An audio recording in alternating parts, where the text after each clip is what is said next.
और भी आनी चाहिए, सबको चांस मिलना चाहिए। महिला क्या नहीं कर सकती है, सब कुछ कर सकती है। हो, महिलांना संधी द्यायला पाहिजे होती. पण आता ठीक आहे, जे त्यांचा निर्णय आहे ते बरोबर आहे. आम्हाला 1,500 रुपये मिळतात, मग नोकरी काम का करा? त्यामुळे बऱ्याच जणांनी घर काम करायचं सोडून दिलं, बंद केलंय. 4 महिला कुठे आणि पूर्ण मंत्रिमंडळाने पूर्ण मंत्रीच आहेत. मग महिला कुठे आहेत? महिला फक्त 4च आहेत त्याच्यामध्ये. महिला या जास्तीत जास्त असल्या पाहिजे ना.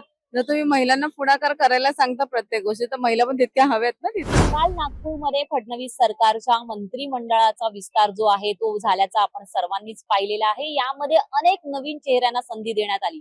म्हणजे आपण पाहिलं तर मोठमोठे जे नेते आहेत त्यांची नावं वगळण्यात आली. उदाहरणार्थ छगन भुजबळ असतील, सुधीर मुनगंटीवार, रवींद्र चव्हाण असतील, यांना मंत्रिमंडळात संधी देण्यात आलेली नाहीये. परंतु त्याच्या विरुद्ध म्हणजे त्यांच्या ऐवजी नवीन चेहरे जे आहेत, फ्रेश चेहरे जे आहेत, तरुण चेहरे जे आहेत, त्यांना संधी जी आहे ती या फडणवीस सरकारमध्ये मिळालेली आहे.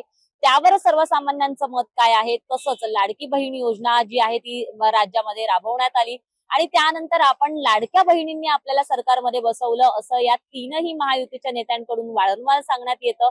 आणि तसं असताना मंत्रिमंडळामध्ये 4 महिलांना संधी देण्यात आलेली आहे.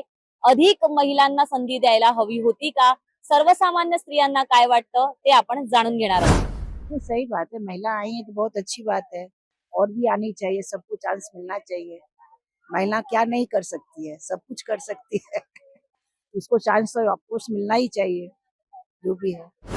मतलब मैं लेडीज मतलब मंत्री होना चाहिए, ये ना होना चाहिए था, उतना नहीं हुआ।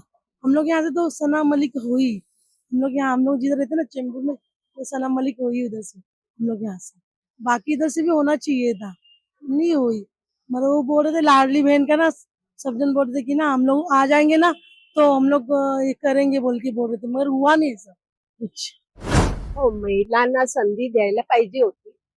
पण आता ठीक आहे, जे त्यांचा निर्णय आहे ते बरोबर असतील.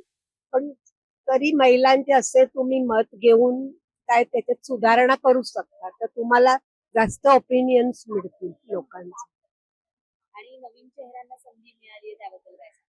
हा, तर आता यंगस्टर्सना पण मौका द्यायला पाहिजे. I can't speak Marathi. नाही मोठा बरोबर शब्द होता. काही नाही, त्यांना chance, मौका संधी द्यायला काही पाहिजे. नाही. हो, ते संधी द्यायला पाहिजे.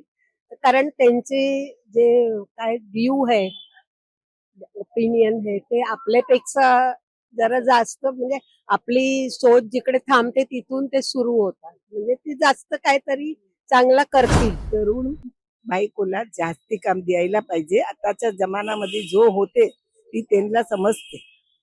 आपला वय झाली की आपला काही ना काही अंगात त्रास होते, घराच्या काही बसते विचार असते, म्हणजे आपण सहन नाही करू शकत.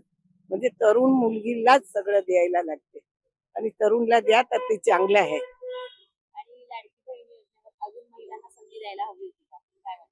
नाही, लाडकी बहीणला एवढा करते ती बराबर आहे. थोडं तरी जास्ती केलं, पण माणसं तुमच्याकडे जास्ती आहेत ना, म्हणजे तुम्ही आता पहिली वेळाने एवढा करते ती व्यवस्थित आहे. दुसरी वेळाने तुम्ही जास्ती बघा तुमच्याकडे जो शिल्लक असते त्याच्यामध्ये. बाकी एवढा बराबर आहे. महिलांचा अर्थ यावेळेला घेतलाच आहे ना सरकारने.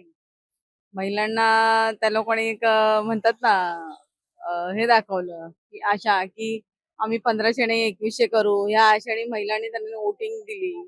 महिलांनी तुम्हाला वर आणलं एवढं, तर तुम्ही महिलांना जास्तीत जास्त चान्स दिला पाहिजे. मग ते 4 महिलांनी काय होतं ना. 4 महिला कुठे आणि पूर्ण मंत्रिमंडळाने पूर्ण मंत्रीच आहेत. मग महिला कुठे आहेत? महिला फक्त 4च आहेत त्याच्यामध्ये. महिला या जास्तीत जास्त असल्या पाहिजे ना. जर तुम्ही महिलांना पुढाकार करायला सांगता प्रत्येक गोष्टी, तर महिला पण तितक्या हव्यात ना तिथे. पर्सनल माझं मत असं आहे की 33% रिझर्वेशन फॉलो झालं पाहिजे, की जे पार्लमेंटमध्ये पास झालेलं आहे किंवा बऱ्याचशा सगळ्याच पक्षाची इच्छा आहे की 33% मिळालं पाहिजे. बाई पूर्ण घर सांभाळते, म्हणजे 50% काम ती स्वतः करते आणि तुम्ही जेव्हा सत्तेचा किंवा पॉवरचा जिथं पोझिशनचा जागा येईल तेव्हा तुम्ही त्याला बाजूला ठेवताय. ते चुकीचं आहे, एकदम चुकीचं आहे सगळं. तर 4च स्त्रियांना घेतलंय ते योग्य नाही म्हणजे. आणि लाडकी बहीण म्हणून तुम्ही पैसे देता आता, आणि एकदा सरकार आलं की ते पैसे तुम्ही बंद करता, म्हणजे बायकांना तुम्ही जनरली फसवता असं होतं. बंद करू शकतात. बंद करू शकतात भीती आहे एक भीती आहे म्हणजे ती एक भीती आहे बायकांना. पण त्याच्यामुळे बायकांनी काय केलं बिचाऱ्या, आम्हाला 1,500 रुपये मिळतात, मग नोकरी काम का करा. त्यामुळे बऱ्याच जणांनी घर काम करायचं सोडून दिलं, बंद केलंय. पण हे योग्य नाही ना. तुम्ही लाच देता याचा अर्थ. मग लाच देऊन तुम्ही मतं विकत घेतली, असा एक समज होईल असा समज पसरला जातो. टोटल पॉप्युलेशन 43 मंत्री आहेत. हा त्याच्यामध्ये 4 मंत्री आहेत महिला. नोबडी किती पण हुशार असेल त्याला कोण एक्सेप्ट नाही करणार. बोला जाऊ नको. बोला ना तुम्हाला जे वाटतं ते. नाही म्हणजे 4 members, new members will not be effective actually. You know what you need is a good team to prevail upon them on their own ideas. Also, they can pass on and all that. Here they can do nothing actually. You know. So the numbers should be bigger.